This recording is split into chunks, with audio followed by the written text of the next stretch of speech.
Somewhere in an Ice Age valley 30,000 years ago, a hunter named Cole opens his eyes in pitch darkness.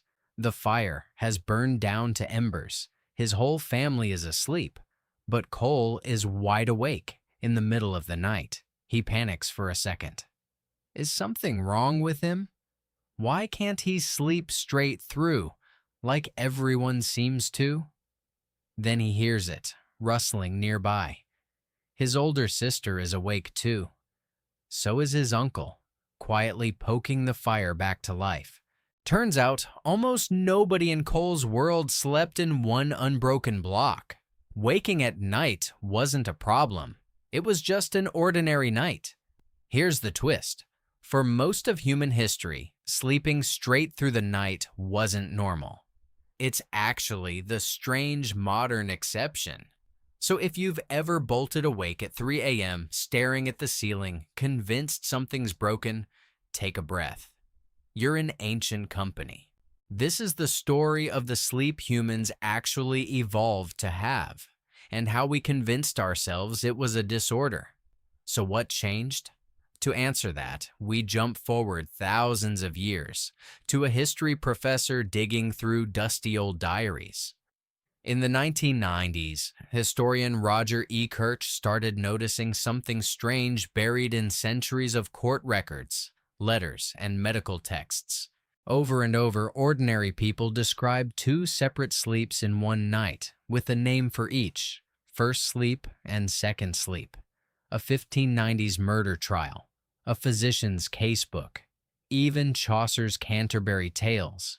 All casually mention the same two-part night. Ekirch found over 500 references like this, spanning centuries and countries. This wasn't a fluke. It was simply how nights worked. People would sleep a few hours after dark, wake naturally around midnight, stay up an hour or so, then sleep again until dawn.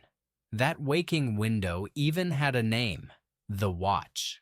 It wasn't a symptom. It was scheduled, expected, ordinary time. Sleeping through the night without a break? For most of history, that would have sounded exhausting, almost unnatural. So what did people actually do wide awake in the dark for an hour in the middle of the night? Pretty much everything you'd expect from a quiet hour alone. Some people prayed, some talked with a spouse, some just lay there thinking. Farmers checked on animals. Neighbors visited each other by candlelight. And yes, historical records suggest couples often use the time for sex. One old saying claimed waking at night could bring good luck.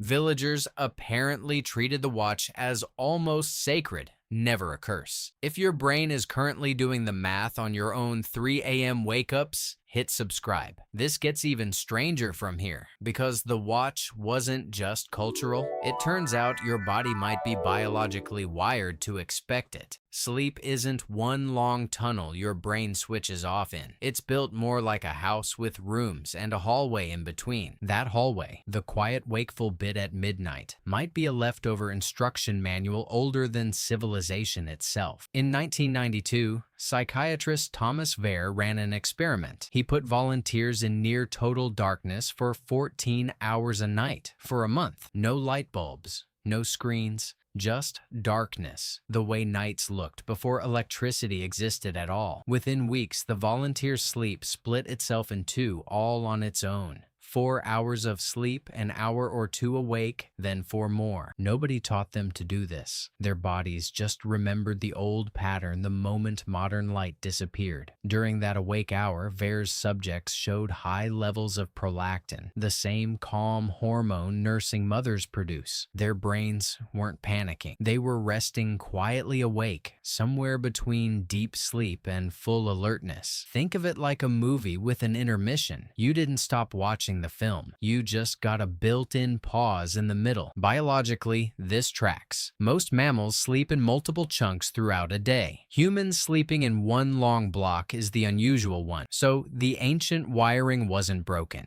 It matched perfectly with long, dark nights and short, work-filled days. So If this rhythm worked for thousands of years, why did it disappear? Here's the part they don't teach you. Great advantage back then. Darkness was total, so the body rested exactly as long as it needed, split however it wanted. Fatal flaw waiting in the wings. Someone was about to invent a way to push the darkness back. Street lighting spread through European cities in the 1700s. Coffee houses stayed open later. Nightlife, in the modern sense, was born. Then came gaslight, then Edison's light bulb. In 1879, suddenly night could be pushed back for hours on command. Factories needed workers rested for one long shift, not two sleepy halves with a chat break in between. Clocks, not candles, started running people's lives. Efficiency became the new religion, and segmented sleep didn't fit the schedule. Doctors of the era started calling nighttime waking insomnia, a medical problem, instead of a normal, ordinary night. Within a couple of generations, first sleep and second sleep vanished from language completely. People forgot the phrase had ever existed, which brings us back to you.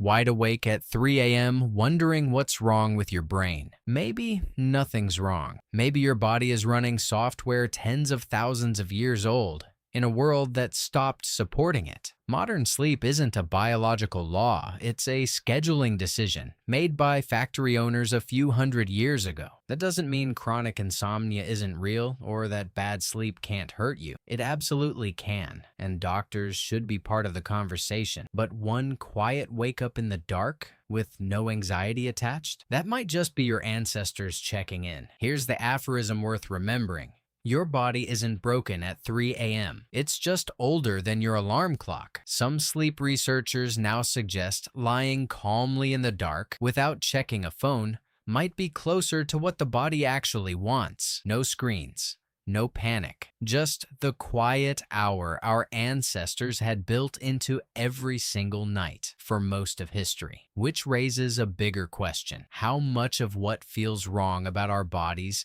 is actually just modern life not fitting anymore? We didn't evolve for 8 straight hours in the dark. We evolved for 2 sleeps and one strange sacred hour between them. Electric light gave us more hours in the day, but maybe it quietly took something else away without us noticing. It makes you wonder what else we've relabeled as broken when it was actually just older than the world we built around it. Back in that Ice Age cave, Cole never worried about his 3 a.m. eyes opening. He just used the hour. He listened to the fire crack. He watched his sister's shape rise and settle nearby. He let his mind wander, unhurried, unafraid. Then, when the hour passed, sleep came back on its own, the same way it had for every person before him. No alarm clock, no anxiety, just a body that trusted its own ancient rhythm completely. So next time you wake up at 3 a.m., staring at the dark, try this. Don't reach for your phone. Just lie there for a minute. Notice your breathing. You're not malfunctioning. You're doing something humans have done since before written language. Somewhere tens of thousands of years ago,